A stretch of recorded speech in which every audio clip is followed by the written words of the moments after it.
Welcome,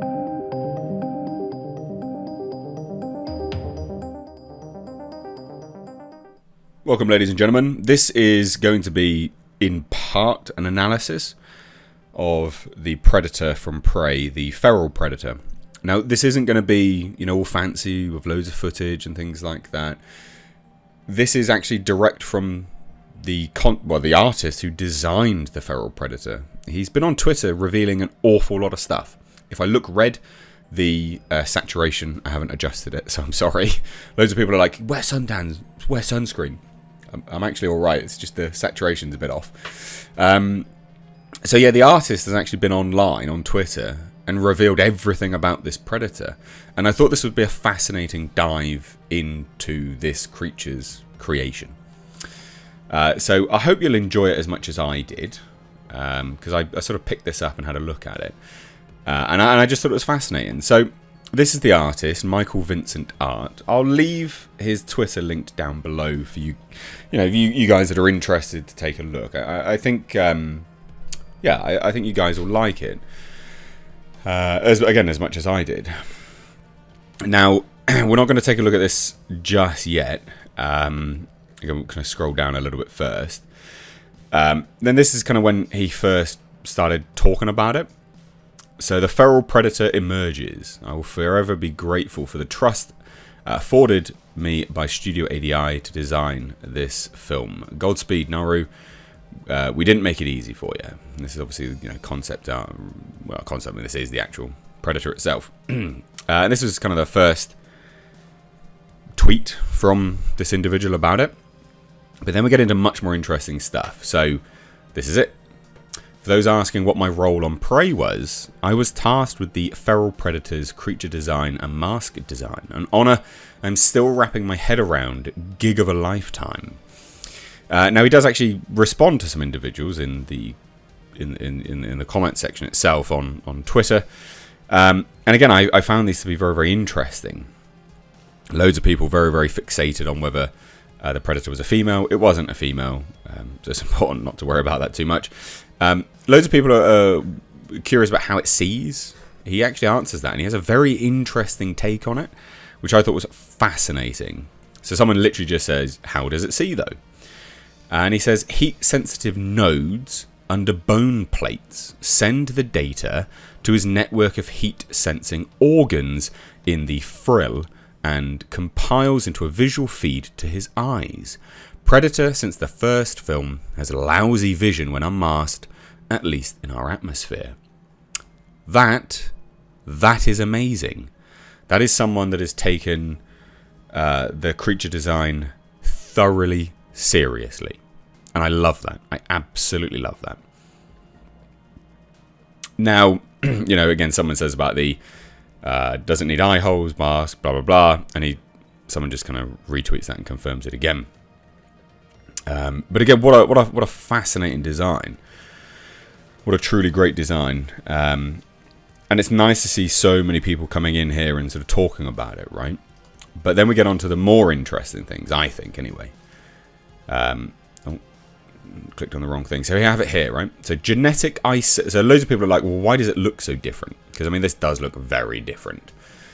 Genetic isolation with different environmental pressures yields a variant of Yautja. Now, this actually goes hand in hand with what the director had said, was that this predator comes from a different hemisphere of the planet. Now, that's why there's a variant. It makes sense. Adapted to a drier climate, thinner, waxier dreads, thicker oral tissue, and scalier skin for moisture retention, favours crushing bite for different diet. So that actually goes some way to explaining why its jaws are so different.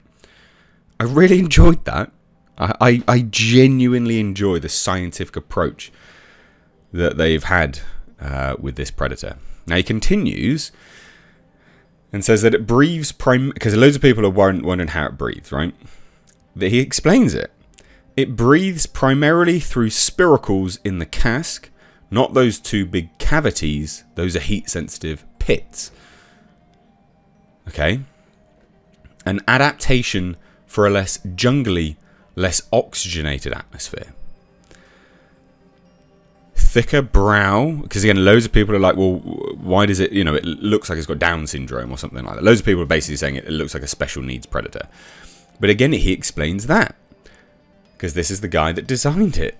Thicker brow houses heat-sensitive organs, which the mask is designed to interface with. Thinner casque loses less water. So that's why it has heat-sensitive organs in its skull. Love it. Yeah, again, whether you agree or disagree that the design's interesting or cool or whatever, it's a great take on it, and at least there's an explanation. Now it says, bone has a special cultural significance to the feral subspecies. Not only their armour, but as a diet staple. A careful look at the mouth reveals molars outfitted for osteophagy, which is the consumption of bone.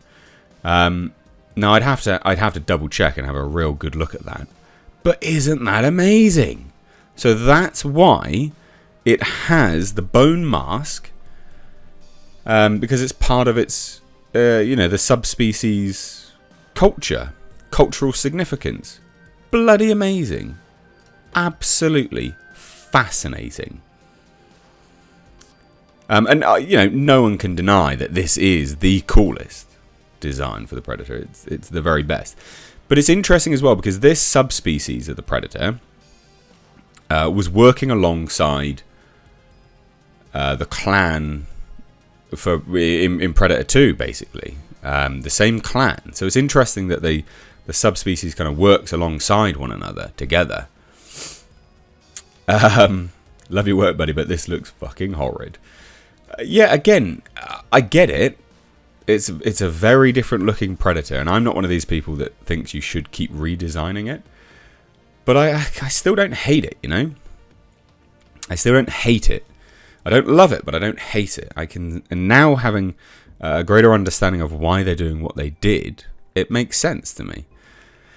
And they're like, to me it just looks like a variant of these guys. Yeah. I will agree with that. It does look like a variant of the Super Predators with this weird arachnid looking face. But again, even if that is the case, it's a good way to expand the mythos outwards. But then we had this revealed, right? The cool thing about this new Yautja design is that it's based in one of the earliest concepts by Stan Winston for the original Predator movie. So they actually took concepts from the original Predator film and kind of reworked them a little bit. I don't hate it. But what do you guys think? This is a sort of an in-depth look, examination of the Predator from Prey. If they'd just left the mask on, I think this would be one of the most iconic looking Predators. Like, genuinely. Again, you can't beat this one. But with the mask on, it does look amazing. So let me know what you guys think down below. I'd love to hear any and all of your thoughts. Cheers, guys. Take care. Also, ladies and gentlemen, consider checking out my Teespring store. Supporting the channel via this way does go a long way. But also, not only that, you do get to wear some awesome merch. These are one-of-a-kind designs designed for me by my graphic designer. We, of course, have our Clown World line, which is in mugs, hoodies, t-shirts. We've got Space Jeebus.